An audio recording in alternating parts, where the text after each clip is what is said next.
తెలియని వ్యక్తి కంటే ధర్మం పాటించిన వాడు కొంచెం బెటర్ కదా సార్. అదే కదా మా పవన్ కళ్యాణ్ గారు చంద్రబాబు నాయుడు పొత్తుతో వెళ్ళడం కారణం ఏంటి? చంద్రబాబు నాయుడు పాటించడం, కానీ మనం ప్రెజర్ తీసుకొచ్చి ఆ పరిస్థితులను తీసుకొస్తే ఖచ్చితంగా ప్రజలు ధర్మాన్ని పాటించేటట్టు చేయగలం అనేది నమ్మకం పవన్ కళ్యాణ్ గారికి. ఇంకేత ఇటు పక్కన జగన్మోహన్ రెడ్డి గారికి ధర్మమే తెలియదని ఆరోపణలు ఉన్నాయి. దాని అంబటి రాంబాబు గారు సమాధానం చెప్పాలి. ధర్మమే తెలియని వ్యక్తి కంటే ధర్మం పాటించిన వ్యక్తి కొంత బెటరే కదా సార్, గుట్టి కంటే నెల మేలు అన్నట్ట. రెండోది ఇంకొక విషయం సార్, అలా కాదు సార్, ధర్మమే తెలియని వాడు చాలా ప్రమాదకారు సార్. ధర్మమే తెలియని వాడు ఏంటంటే రాక్షసం అంటే రైట్ అండి. తెలియకపోవడం పాటించిన వాళ్ళు ఇంకా ప్రమాదకరం కదా. కాదండి, అలా కరెక్టే. పాటించకపోయినాడు ఎవరైనా ప్రమాదమే. ధర్మం తెలిసింది పాటించిన వాడు ఎందుకు పాటించడు? మనం ఆడి వెనకాల నడిస్తే ధర్మం పాటించడండి ఖచ్చితంగా. నేను మొన్న కూడా చెప్పా, చంద్రబాబు నాయుడు తమ స్థాయిలో నడిచే స్థాయిలో మన సీట్లు తెచ్చుకుంటే ముక్కుతో ఆడేస్తే ఖచ్చితంగా చంద్రబాబు నాయుడు ధర్మాన్ని పాటించేటట్టు చేయగలడండి పవన్ కళ్యాణ్. ఖచ్చితంగా చేయగలడం. రైట్ అండి. శాంతి ప్రసాద్ గారు స్పందిస్తారు. శాంతి ప్రసాద్ గారు చెప్పండి. అంబటి రాంబాబు గారు కానీ, పేసి నాని గారు కానీ, ఏదో పురసాల కన్నబాబు గారు కానీ, టార్జెట్ రాజా గారు కానీ, అందరూ కాపు నాయకులు ఉన్నారు కదా. వీళ్ళు కులం కోసం ఏం చేశారు?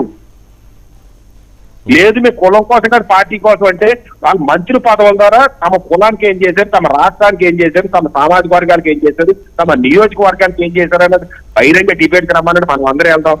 ఖచ్చితంగా చేస్తే ఖచ్చితంగా వెనకాల నడుస్తాం. వాళ్ళ కులానికి ఇచ్చేది, వాళ్ళ సామాజిక వర్గానికి ఇచ్చేది, వాళ్ళ ప్రాంతానికి నియోజకవర్గానికి ఇచ్చేది, వాళ్ళ రాష్ట్రానికి ఇచ్చేది, వాళ్ళ చేస్తూ వాళ్ళకి అసలు వాళ్ళ పేషీలు ఎక్కడ ఉన్నాయో తెలుసా? వాళ్ళకి నోట్ షీట్ కి నోట్ ఫైల్ కి తేడా ఏంటో తెలుసా? నాకు తెలియదు సార్. కేవలం పవన్ కళ్యాణ్ కులాన్ని తిట్టడానికి సార్ ఒకటి తెలుసుకోవాలి సార్. అంబటి రాంబాబు ఇప్పుడు షర్మిలారెడ్డి గారిని పవన్ కళ్యాణ్ ని కాపు కులంతో తిప్పిస్తున్నాడు. మరి షర్మిలారెడ్డి గారు అయితే రెడ్డి కులంతో తిప్పించాలి కదా జగన్మోహన్ రెడ్డి గారు. ఏదో బ్రాహ్మణు శర్మ గారు అయితే శర్మలతో తిప్పించాలి కదా, మరి తిప్పించలేదే.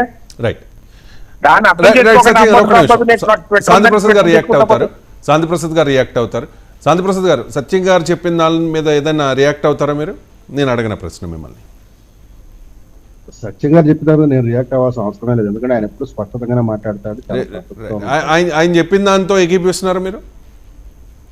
ఏ అంశమో చెప్పండి. చాలా అంశాలు మాట్లాడారు కదా.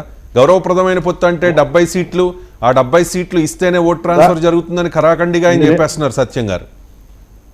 మా జనసేన ఆలోచన ఎట్లా ఉన్నా చెప్తానండి. మాకు 80 స్థానాల్లో పోటీకి నిలబెట్టగల అభ్యర్థులు ఉన్నారు. 60 స్థానాల్లో పక్కాగా గెలుపు కోసం ప్రయత్నం చేశారు. అంటే పక్క పార్టీల నుంచి వచ్చిన వాళ్ళ సార్, ఆల్రెడీ పార్టీలో ఉన్న వాళ్ళేనా సార్? ఇప్పుడు ఈ ప్రశ్న అసంబద్ధమైన ప్రశ్న. అసంబద్ధమే ఉంది సార్.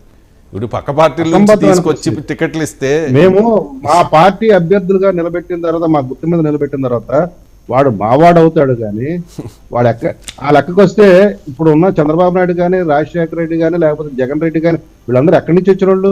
పక్క పార్టీ వేరే పార్టీల నుంచి వచ్చిన వాళ్ళే కదా సార్. చంద్రబాబు నాయుడు గారు కాంగ్రెస్ పార్టీ నుంచి వచ్చారు, జగన్మోహన్ రెడ్డి గారు కూడా కాంగ్రెస్ పార్టీ నుంచి వచ్చారు. ఏ ఎన్నికల గుర్తు మీద గెలిచారనే దాన్ని బట్టే ఉంటుంది. సో మీరు ఎక్కడికి దాన్ని వదిలేస్తే వదిలేయమంటే వదిలేస్తారు, వదిలేయాలి. ఎందుకంటే అది అసంబద్ధమైన ప్రశ్న. అలాగే సార్, తెలుగుదేశం పార్టీ నుంచి కూడా కొంతమందిని ఈ పార్టీలో జాయిన్ చేసి అప్పుడు వీళ్ళకి టికెట్లు ఇస్తారట. మరి అది ఎంతవరకు కరెక్ట్? అందుకనే నిన్న పవన్ కళ్యాణ్ గారు చిన్న మాట వదిలాడు. చెప్పండి. నాకు రాజకీయం అంటే ఆ మాత్రం తెలియదు అనుకుంటున్నారా, ఎదుటివాడి ఎత్తులు కుయెత్తులు మాకు తెలియదు అనుకుంటున్నారా అని మాట కూడా అన్నాడు. మీకు పదాల మధ్యలో ఉన్న అర్థాలు మీరు తెలుసుకోలేకపోతే ఇట్లాంటి ప్రశ్నలే వస్తాయి.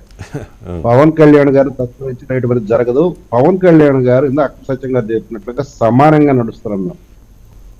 మేము ఎవడ వెనకాలేం, భుజం కలిపి నడుస్తున్నాం. రేపు భుజం కలిపి పవన్ కళ్యాణ్ గారు నిన్న 2 ప్రకటనలు చేశారు. మీరు ఆ 2 ప్రకటనల గురించి అసలు మీరు మాట్లాడుతున్నారు. ఒకటి కామన్ మినిమం ప్రోగ్రామ్, అది ప్రభుత్వ పరంగా చేయాల్సిన పని.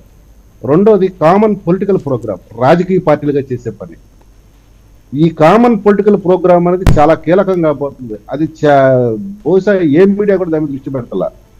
ఆయన భవిష్యత్తులో 1/3 సీట్లు తగ్గకుండా మేము ఉంటాం. 1/3 అంటే 1/3 కన్ఫైన్ అవుతామని కాదు, బెంచ్ మార్క్ 1/3 కిందకి దిగే ప్రసక్తే లేదు. పైకి అది 1/2 కూడా అవ్వచ్చు, లేదా ఇంక పెరగచ్చు.